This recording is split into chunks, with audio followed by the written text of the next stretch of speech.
Bismillahirrahmanirrahim. Assalamualaikum warahmatullahi wabarakatuh. Alhamdulillahirrabbilalamin. Allahumma salli ala Sayyidina Muhammad wa ala Sayyidina Muhammad. Amma ba'du.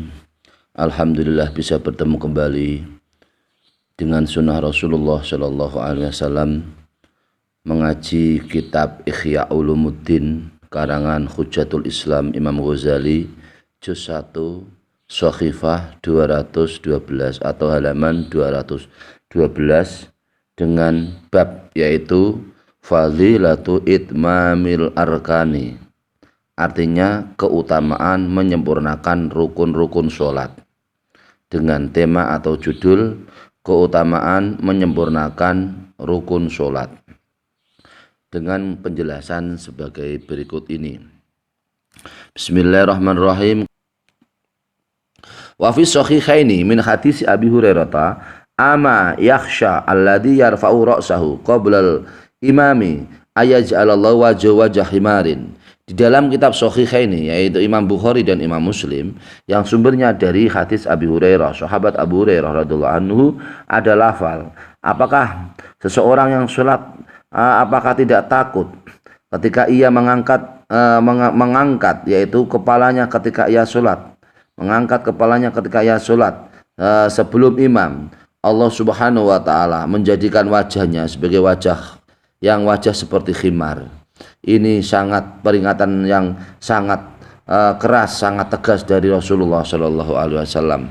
Ketika kita melaksanakan sholat, maka kepala kita harus ditundukkan di tempat sujud, kepala kita harus disujudkan, hati kita, kepala kita, anggota kita harus disujudkan untuk Allah Subhanahu wa ta'ala.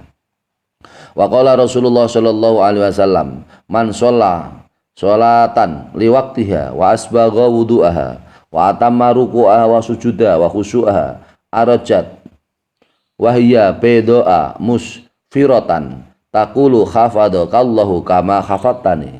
Wa man shalla li ghairi waqtiha wa lam yusbik wudu'aha wa lam yutimma ruku'aha wala sujuda wala khusyuha arajat wahiyya sauda'a mudlimatan taqulu doya'akallahu kama doya'tani. Artinya adalah sebagai berikut ini. Artinya Rasulullah Shallallahu Alaihi Wasallam bersabda, siapa yang sholat dengan tepat waktu, sholat tersebut dilaksanakan tepat pada waktunya, dan seseorang bisa menyempurnakan wudhu-wudhunya dan menyempurnakan rukuknya dan juga menyempurnakan sujudnya dan juga menyempurnakan khusyuknya atau konsentrasinya dalam melaksanakan sholat, maka sholatnya adalah sholat yang naik menghadap Allah Subhanahu wa ta'ala dalam keadaan sholat yang sangat putih dan berseri-seri menghadap Allah Subhanahu wa ta'ala. Sholat tersebut kemudian sowan menghadap Allah Subhanahu wa ta'ala, berkata, Ya Allah berikanlah kepadanya, yaitu lindungilah kepadanya sebagaimana ia melindungi aku, yaitu ibadah sholatku. Begitu juga sebaliknya, siapa yang sholat tidak pada waktunya dan ia sholat dengan tidak menyempurnakan wudhunya dan juga tidak bisa menyempurnakan rukuknya dan sujudnya, dan ia sholat tetapi ia tidak bisa khusyuk kepada Allah Subhanahu wa ta'ala, maka sholatnya itu adalah naik menghadap Allah Subhanahu wa ta'ala dalam keadaan hitam dan gelap gulita. Sholatnya dalam keadaan hitam dan gelap gulita. Sholatnya berkata, doya'akallahu, Allah menyanyikan kamu sebagaimana kamu menyanyikan aku, yaitu sholatku kamu sia-siakan. Sehingga sholatnya adalah sholat yang hatta idza kanat khaisu Allahu luffat kama yulafu saubul khalqa, sehingga sholatnya itu ibaratnya jika Allah Subhanahu wa ta'ala menghendaki sholat tersebut dilipat, maka baju itu dilipat seperti halnya baju dilipat, sholatnya dilipat oleh Allah Subhanahu wa ta'ala karena sholatnya tidak diterima oleh Allah Subhanahu wa taala. Wa qala Rasulullah sallallahu alaihi wasallam aswa'un nasi saraqatan alladhi yasriku min sholatihi. Rasulullah bersabda, manusia yang paling jelek adalah manusia yang menjadi pencuri, yaitu orang yang mencuri dari sholatnya. Orang yang mencuri dari sholatnya, yaitu apabila ia benar-benar tidak bisa menghadap Allah Subhanahu wa taala, seluruh anggota badannya, hatinya, pikirannya tidak bisa konsentrasi, tidak bisa khusyuk kepada Allah Subhanahu wa taala. Itu adalah manusia yang paling buruk, yaitu manusia yang mencuri ketika ia melaksanakan sholat. Ia mencuri, tidak bisa hudur, tidak bisa khusyuk, tidak bisa berkonsentrasi dalam sholatnya, bisa menghadap Allah Subhanahu wa taala. Hadis ini dikeluarkan oleh Imam Ahmad, akhrajahu Ahmadu wal Hakimu wa sahahahu isnadahu min hadisi Abi Qatadah. Hadis ini adalah hadis yang dikeluarkan oleh Imam Ahmad dan juga dikeluarkan oleh Imam Hakim, dan hadis ini disahihkan sanadnya oleh Imam Hakim yang sumbernya dari Abi Qatadah. Kemudian para pemirsa, saudaraku muslimin dan muslimat yang dirahmati Allah Subhanahu wa taala, maka ketika kita melaksanakan sholat, maka hati kita harus total untuk bisa ingat kepada Allah Subhanahu wa taala.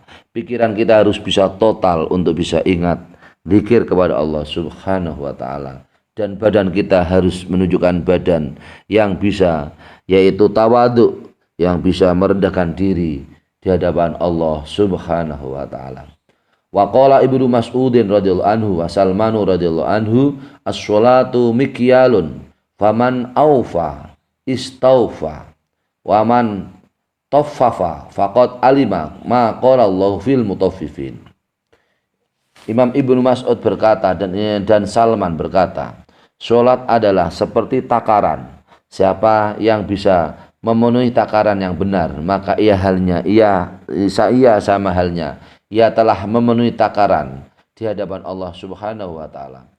Apabila ia mengurangi takaran tersebut, maka ia termasuk orang-orang yang kategori, yaitu dalam surat Al-Mutaffifin, yaitu orang-orang yang masuk neraka wailul lil mutaffifin, yaitu orang-orang yang masuk di neraka artinya orang yang dalam kecelakaan di akhirat akan mendapat kecelakaan karena termasuk orang yang tidak bisa, yaitu melaksanakan sholat dengan sebaik-baiknya.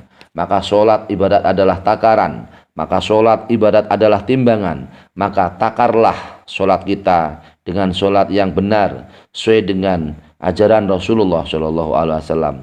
Maka timbanglah sholat kita supaya menjadi sholat yang seimbang, sholat yang benar seperti ajaran Rasulullah SAW, yaitu kita semua bisa melaksanakan sholat dengan konsentrasi, bisa zikir kepada Allah Subhanahu wa taala. Wa yurwa inna awwala ma yandurullahu fihi min amalil abdi yaumil qiyamati as-sholatu. Diriwayatkan dalam sebuah hadis bahwasanya sesungguhnya amal pertama dari seorang hamba Allah Subhanahu wa taala yang dilihat oleh Allah Subhanahu wa taala besok pada hari kiamat adalah salatnya. Fa in wujidat tamatan qubilat minhu wasairu amalihi wa in wujidat naqisatan ruddat alaihi wasairu amalihi. Apabila sholatnya itu adalah sholat yang biasa sempurna, maka sholatnya diterima oleh Allah Subhanahu wa taala, dan amal-amal yang lain diterima oleh Allah Subhanahu wa taala. Begitu juga sebaliknya, apabila sholatnya adalah sholat yang kurang, sholat yang cacat, sholat yang kurang, maka sholat tersebut tidak diterima, ditolak oleh Allah Subhanahu wa taala, dan amal-amal yang lain ditolak oleh Allah Subhanahu wa taala. Bismillahirrahmanirrahim. Wa qala Rasulullah sallallahu alaihi wasallam, ya Abu Hurairah, mur ahlaka bis sholati fa innallaha ya'tika birizqi min haitsu la yahtasib.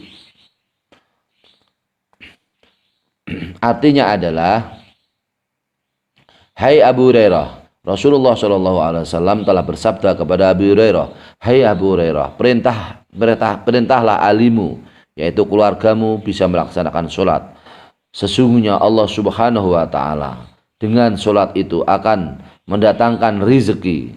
Sesungguhnya Allah Subhanahu wa Ta'ala akan mendatangkan rizki dengan sholatmu. Allah Subhanahu wa Ta'ala bersamaan dengan sholatmu akan mendatangkan rizki kepadamu, rizki yang tidak terduga-duga, rizki yang tidak terduga-duga, karena kita semua bisa sholat dengan khudur, dengan konsentrasi kepada Allah Subhanahu wa Ta'ala, maka kita pun akan mendapat rizki dari Allah Subhanahu wa Ta'ala. Wa qala ba'dul ulama'i masalul musalli masalul musalli mislu tajiri alladhi la yahsulu lahu ribha hatta yakhlisa lahu ra'sul mali wa qada alika al musalli la tuqbalu lahu nafilatan hatta yuaddi al faridata. Sebagian ulama mengatakan perumpamaan orang sholat adalah seorang pedagang yang apabila dia berdagang ia tidak mendapat keberuntungan atau tidak untung, hanya ia kembali mendapatkan yaitu pokok modalnya. Begitu juga orang yang sholat, maka sholat sunat tidak diterima oleh Allah Subhanahu wa Ta'ala, sehingga seseorang bisa menyempurnakan sholat fardu dengan sebaik-baiknya. Apabila kita bisa melaksanakan sholat fardu dengan sebaik-baiknya, maka sholat sunat pun akan diterima oleh Allah Subhanahu wa Ta'ala. Begitu juga sebaliknya, apabila kita tidak bisa melaksanakan sholat fardu dengan sebaik-baiknya, maka amal sunnat pun akan tidak diterima oleh Allah Subhanahu wa Ta'ala. Maka para pemirsa yang dirahmati Allah Subhanahu wa Ta'ala, demikianlah pentingnya kita bisa menyempurnakan sholat, menyempurnakan rukun-rukun sholat. Maka ketika kita melaksanakan sholat, maka harus kita laksanakan dengan sebaik-baiknya. Maka harus kita bisa yaitu melaksanakan sesuai dengan sunnah Rasulullah Shallallahu Alaihi Wasallam. Amin, Allahumma amin. Sehingga tahun demi tahun, bulan demi bulan, hari demi hari, perjalanan waktu, ketika kita semua memasuki waktu demi waktu, mari selalu kita mencoba berlatih untuk bisa memperbaiki sholat kita masing-masing, sehingga dari waktu ke waktu sholat kita perbaiki dengan sebaik-baiknya sesuai dengan sunnah Rasulullah Shallallahu Alaihi Wasallam. Amin, Allahumma amin. Semoga bermanfaat untuk kita semua. Sholat kita akan semakin lebih baik. Amin, Allahumma amin. Wallahul muwafiq ila aqwamit thoriq. Wassalamualaikum warahmatullahi wabarakatuh.